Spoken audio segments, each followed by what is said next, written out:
Prašom prisistatyti dar kartą. Taip, esu Marius Kernagis, gimiau Tirkšliuose, gyvenau Mažeikiuose, o dabar taip susiklostė aplinkybės, gyvenu Šiauliuose. Dirbu Šiaulių valstybinėje kolegijoje,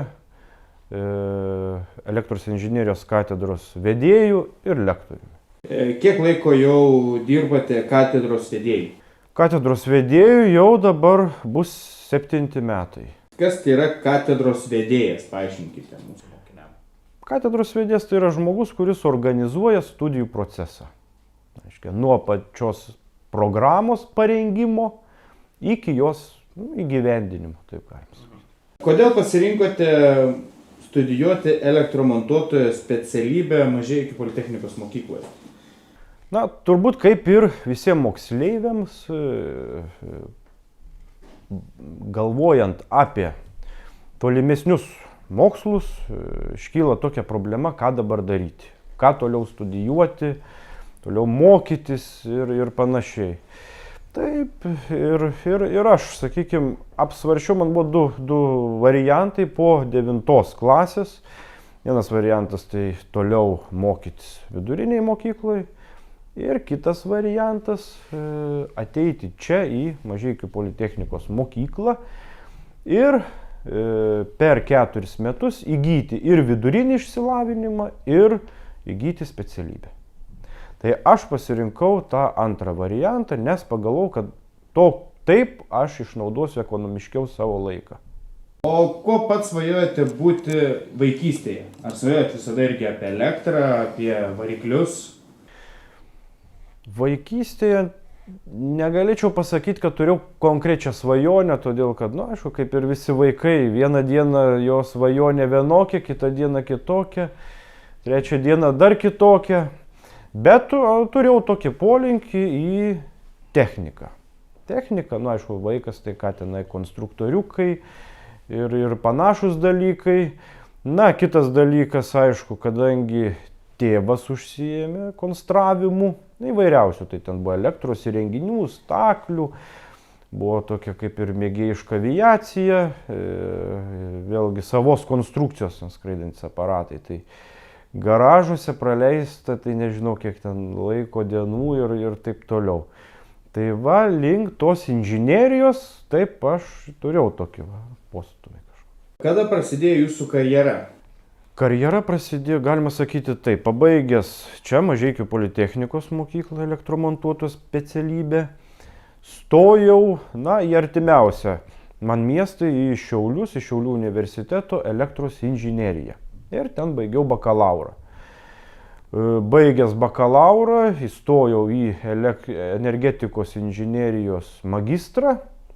Na ir tuo pačiu nusprendžiau, kad reikėtų jau ir pradėti dirbti. Gavau tokį pasiūlymą, kad, sakykime, kad ir galima būtų ateiti padėstyti į Šiaulių valstybinę kolegiją. Pasižiūrėjau, kad geras variantas man suderinti studiją su darbu. Na, taip ir patekau ten. Kokių žinių įgijote Mažeikių politechnikos mokykloje? Na, turbūt pagrindinis dalykas, ką čia įgijau šitoj mokykloje, tai praktiniai gebėjimai.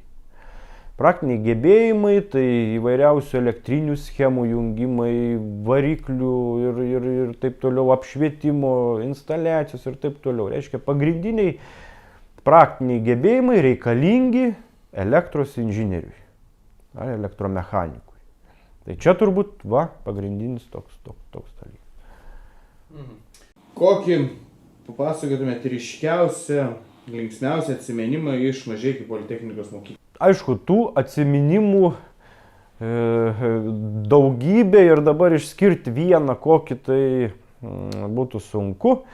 Bet aš prisimenu tik tokį, kaip pasakyti, kaip jausmą ar gal kaip pokytį atėjus iš pagrindinės mokyklos, tai kad pasikeitė pats mokslas, pačios studijos. Vienas dalykas tai, kad jeigu mokyklai tai buvo daugiau teorija, vadovėlį paskaičiuoji, tai aišku nelabai ir supranti nei kam ta fizika, nei kam ta chemija reikalinga. O čia kažkaip jau visai kitoks vaizdas. aišku, tu čia mokaisi fizikos, daug sakykime, nes tai ir pagrindas elektros inžinerijoje. Bet tai, kas mokykloje atrodo buvo sunku, kai tu čia pradedi mokytis ir šalia, sakykime, jungi tą pačią schemą, variklį, ten, sakykime, matuoji srovę su ampermetru, įtampą su voltmetru ir taip toliau, tau pradeda darytis visai kitoks vaizdas. Jį pasidaro ta fizika žymiai aiškesnė. Ką galėtumėt patarti, palinkėti mūsų būsimiems mokiniams ir esamiems? Na, pagrindinį dalyką, ką galėčiau tai palinkėti, tai aišku, tas posakis yra, kad reikia specialybę pasirinkti pagal savo, kaip pasakyti, širdį, kur trauka, kur tave traukia, link kurio. Tokios kaip vienos specialybės, tai negalėčiau išskirti, kad va, tą ar tą pasirinkti, bet reikia pasirinkti tai, kas tau patinka, nes tik tokiu atveju galėsi būti geras specialistas ir tik tokiu atveju, sakykime, taip galėsi būti laimingas, kad dirbi tą darbą ir taip toliau. Na ir kitas dalykas, kad reikia rinktis iš tikrųjų savo galvą, nebūtinai eiti ten, kur, sakykime, tau sako, kad reikėtų eiti, ar eiti mokytis ten, kur galbūt tavo draugai eina. Reikėtų pasižiūrėti iš tikrųjų, kokių specialistų reikia, galbūt šiuo metu, kokiu artimiausiu metu reikės tų specialistų. Kadangi dirbat Šiaulių valstybiniai kolegijui, tai norėjom paklausti, ar duodamas papildomas balas stojant į kolegijas, universitetus, baigus profesinę mokyklą? Taip, duodamas papildomas balas, aišku, dėl ko palengvėja įstojimas. Na ir kitas dalykas, kad pabaigę čia elektromontuotojo specialybę, moksleiviai įgyja diplomą, kuris leidžia dirbti pagal jį, reiškia, elektromontuotojui. Tai iškart žymiai, sakykime, lengviau apsigyventi galbūt kitam mieste, atvažiavę, jūs galite dirbti, ieškoti darbo jau pagal savo specialybę. Na, čia kaip pavyzdys, sakykime, praeitais metais 2 studentai, kaip tik pabaigė elektromontuotoją, va čia šitoj mokykloje, atvažiavo, įstojo iš tęstinės studijas ir buvo rastos pasiūlytos darbo vietos, ir tokiu būdu suderino darbą su studijom.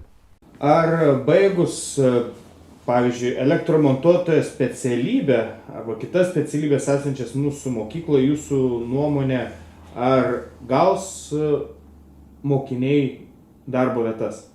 Taip, jeigu, sakykime, pasižiūrėtume mūsų Šiaulių valstybinės kolegijos statistiką, tai mūsų tiek elektros energetikos, tiek automatikos specialistų įsidarbinimas tai yra aukščiausias.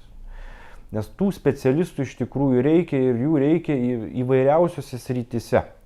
Todėl mes net ir turim 2 programas - elektros energetika, automatika. Šiaip jeigu pasižiūrėti, elektros inžinerijos specialistų gali būti iš tikrųjų įvairiausių sričių. Tai ir automatizavimas gali būti. Ir dabar po truputį jau ir robotizavimas ateina. Yra elektronika, ten vėl didžiulės sritis, toliau elektros energetika. Reiškia, iš tikrųjų jų reikia ir kuo toliau, tuo jų reikės ir daugiau. Ar džiaugiatės, kad baigėte Mažeikių politechnikos mokykloje elektromontuotojo specialybę? Taip, iš tikrųjų džiaugiuosi įgytą specialybę. Aš jau kai ir stodamas, jau ir rinkdamas į specialybę jaučiau, kad čia tikrai bus geras pasirinkimas, iš tikrųjų neapsirikau. Todėl kad specialybė iš tikrųjų yra įdomi ir iš tikrųjų galima gilintis į įvairiausias sritis vėliau. Tai čia, sakykime, tai yra toks kaip didžiulis privalumas.